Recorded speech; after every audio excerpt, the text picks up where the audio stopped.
नमस्ते मित्रों। आज हम बात करने जा रहे हैं भारत के एक बहुत ही महत्वपूर्ण उत्सव के बारे में जिसका नाम है धनतेरस।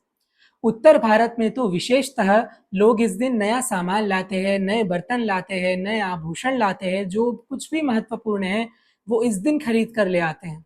और ये माना जाता है कि इस दिन उन वस्तुओं को खरीदने से घर में मंगल आता है, घर में अनिष्टों का निवारण होता है। लेकिन अधिकतर लोगों को पता ही नहीं है कि धनतेरस होता क्या है, धनतेरस के दिन हुआ क्या था। धनतेरस धन त्रयोदशी से बना है। इसी को जब हम लौकिक भाषा में डाल देते हैं तो इसे धनतेरस बोलने लग जाते हैं। लेकिन धनतेरस का संबंध धन से नहीं है, अपितु भगवान धन्वंतरी से है। इसीलिए इस दिन को हम धन त्रयोदशी भी कहते हैं। इस ही दिन भगवान धन्वंतरी अमृत मंथन के समय समुद्र से प्रकट हुए थे, हाथ में अमृत कलश लेकर के।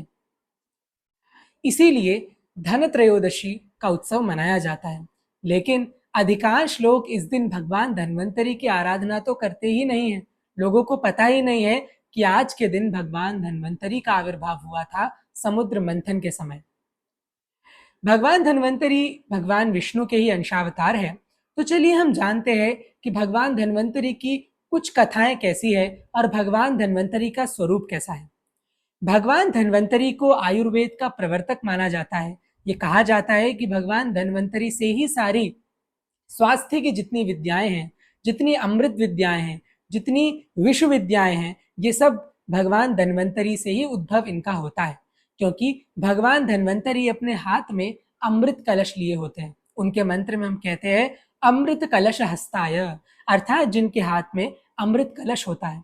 जब हम भगवान धन्वंतरी के चित्र को देखते हैं तो हम उससे जान पाते हैं कि भगवान धन्वंतरी शंख चक्र धारण करते हैं, अमृत कलश धारण करते हैं। कुछ चित्रों के अंदर भगवान धन्वंतरी के हाथ में एक लीच होती है, जो पुराने काल में आयुर्वेद के अंदर बहुत से रक्त के रोगों को दूर करने के लिए जिसका उपयोग हुआ करता था। उनके हाथ में आयुर्वेद की पुस्तक भी होती है, अमृत कलश भी होता है, चक्र भी होता है, जो प्रदर्शित करता है कि वो भगवान विष्णु के ऐसे स्वरूप है जो सब व्याधियों का निवारण कर देते हैं। इसीलिए जब कोई किसी परेशानी से गुजर रहा होता है, किसी रोग से गुजर रहा होता है, उस समय वो भगवान धन्वंतरी की आराधना करके उससे मुक्ति अवश्य ही पा सकता है। काशी के नरेश हुए, काशी के राजा हुए द्वितीय द्वापर युग के अंदर महाराज दीर्घ तपस महाराज दीर्घ तपस भगवान विष्णु की आराधना करते हैं पुत्र प्राप्ति के लिए। उसमें भी उनके इस धन्वंतरी रूप की आराधना करते हैं। उससे प्रसन्न होकर भगवान उन्हें वरदान देते हैं कि मैं तुम्हारे ही घर में तुम्हारे ही पुत्र के रूप से साक्षात अवतार लूंगा। और महाराज दीर्घ तपस के घर में ही भगवान धन्वंतरी पुत्र रूप से उत्पन्न होते हैं। भगवान धन्वंतरी भी आगे जाकर के काशी नरेश बनते हैं और बहुत ही अद्भुत ख्याति उनकी तीनों लोकों में होती है। भगवान धन्वंतरी इस विद्या को, इस आयुर्विद्या को महर्षि भारद्वाज से सीखते हैं और उसके बाद अपने अनेकों शिष्यों को इस विद्या के बारे में बताते हैं, जिसमें आगे जाकर के सुश्रुत भी आते हैं जो आयुर्वेद की रचना करते हैं। भगवान धन्वंतरी की एक और कथा आती है जो ब्रह्म वैवर्त पुराण के अंदर आती है, जहां पर भगवान धन्वंतरी एक बार कैलाश पर्वत की ओर जा रहे होते हैं अपने कुछ शिष्यों के साथ। उसी बीच वहां पर तक्षक नाग आते हैं और अपना विष फुकारने लगते हैं। तभी भगवान धन्वंतरी के एक शिष्य तक्षक नाग की सर की जो मणि होती है उसे निकाल करके पृथ्वी पर उसे फेंक देते हैं। जब ये बात वासुकी को पता चलती है तो वो बहुत क्रोधित होते हैं और वो सहस्रों सर्पों को, नागों को भगवान धन्वंतरी और उनके शिष्यों पर आक्रमण करने के लिए भेजते हैं, उन्हें डसने के लिए भेजते हैं।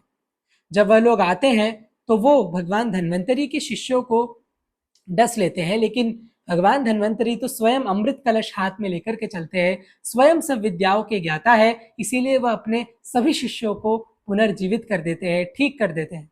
जब यह बात वासुकी को पता चलती है तो वह फिर से एक नाग देवी मनसा को भेजते हैं, जो वहां पर जाकर के पुनः अपनी विश्वविद्या से उन सभी शिष्यों को सुला देती है, उन पर प्रहार कर देती है और उससे भी भगवान धन्वंतरी अपने शिष्यों को बचा लेते हैं। तब मनसा देवी क्रोध में आकर के भगवान शिव के द्वारा दिए गए त्रिशूल का प्रयोग भगवान धन्वंतरी पे करने ही वाली होती है कि बीच में ब्रह्मा जी और शिव जी आकर के उस युद्ध को रोकते हैं। वह बताते हैं कि आप दोनों का लड़ना सही नहीं है। भगवान धन्वंतरी गुप्त विद्या, आयुर्विद्या, सब व्याधियों का निवारण करने वाले हैं। इसीलिए इस धनत्रयोदशी के अवसर पर हमें केवल लक्ष्मी माता की पूजा नहीं करनी चाहिए, केवल केवल कुबेर जी की ही पूजा नहीं करनी चाहिए, अपितु शास्त्रीय रूप से जो धन्वंतरी भगवान है उनका भी स्मरण करना चाहिए। धन्वंतरी भगवान का नाम स्मरण भी किया जा सकता है।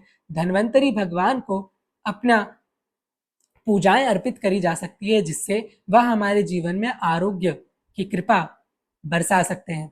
इसीलिए इस बार जब आप धनतेरस मनाएं तो अपने मन के अंदर एक और छवि लेकर के चलिए कि आज के दिन भगवान विष्णु के ही अवतार भगवान धन्वंतरी का आविर्भाव भी हुआ था, और हो सके तो उनको पूजाएं भी अर्पित करें।